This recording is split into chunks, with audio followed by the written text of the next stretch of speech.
Next chapter motion and టైంకి సంబంధించిన NMMS questions చూద్దాం మనం. ఓకేనా?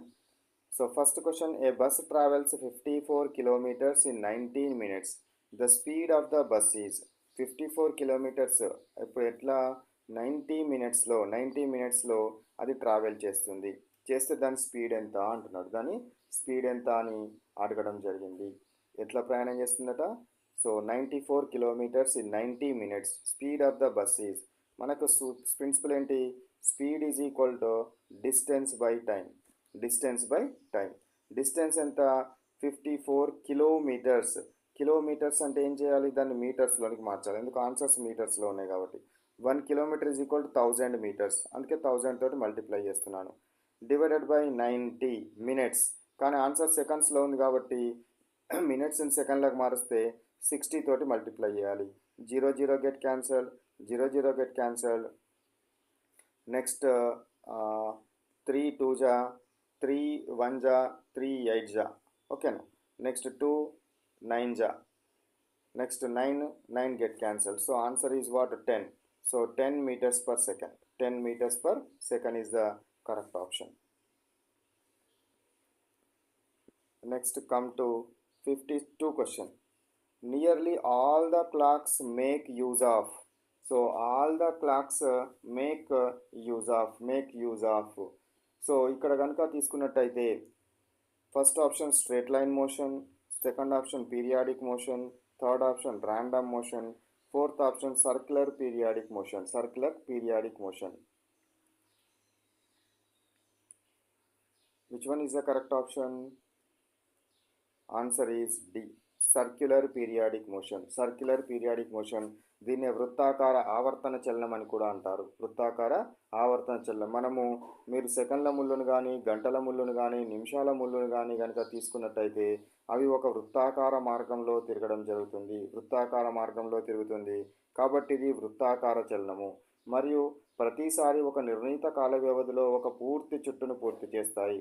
ఉదాహరణకు సెకండ్ల ముళ్ళు ఉంది అనుకోండి, ప్రతి 60 సెకండ్లకు ఒకసారి తిరుగుతుంది. ఇలా క్రమంగా మళ్ళీ పునరావృతం అవుతూ ఆవర్తనం అవుతూ తిరిగే చలనాన్ని ఏమనడం జరుగుతుంది? పీరియాడిక్ మోషన్ అంటారు. కాబట్టి సర్క్యులర్గా ఉంది, పీరియాడిక్గా ఉంది కాబట్టి దీన్ని సర్క్యులర్ పీరియాడిక్ మోషన్ అంటారు. అని అనడం జరుగుతుంది. Next come to 53 question. A simple pendulum takes 32 seconds to complete 20 oscillations. What is the time period of pendulum? So, time period of pendulum అంటే ఏందట? 32 కంప్లీట్ ఆవర్తనాలు చేసింది. ఎన్ని సెకండ్లలో? 20 seconds. 20 ఆసిలేషన్స్ 32 సెకండ్ల కాలంలో చేసింది. అంటే 20 డోలనాలు పూర్తి చేయడానికి ఎంత కాలం పట్టింది? 32 సెకండ్ల కాలం పట్టింది. ఎంత కాలం పట్టింది?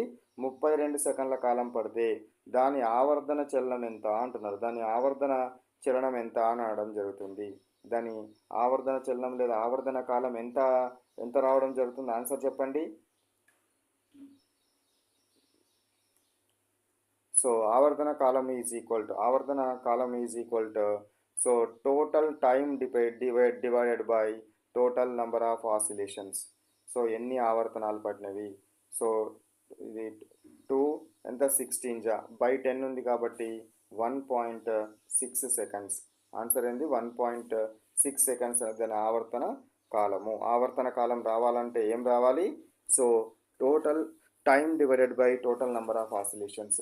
మొత్తం పట్టిన కాలము డివైడెడ్ బై ఆసిలేషన్స్ కనుక వేస్తే మనకు రావడం జరుగుతుంది. Next 54th question. Time period of A simple pendulum depends upon it's. So సరళ లోలకం యొక్క ఆవర్తన కాలం దేని మీద ఆధారపడుతుంది? సరళ లోలకం యొక్క ఆవర్తన కాలం అనేది దేని మీద ఆధారపడడం జరుగుతుంది? Answer is weight, length, both weight and length, D none. So లోలకం యొక్క సింపుల్ పెండులం యొక్క ఆవర్తన కాలము టైం పీరియడ్ దేని మీద ఆధారపడుతుంది? Correct answer is length only. Length మీద మాత్రమే డిపెండ్ అవుతుంది కానీ దాని యొక్క వెయిట్ మీద డిపెండ్ కాదు.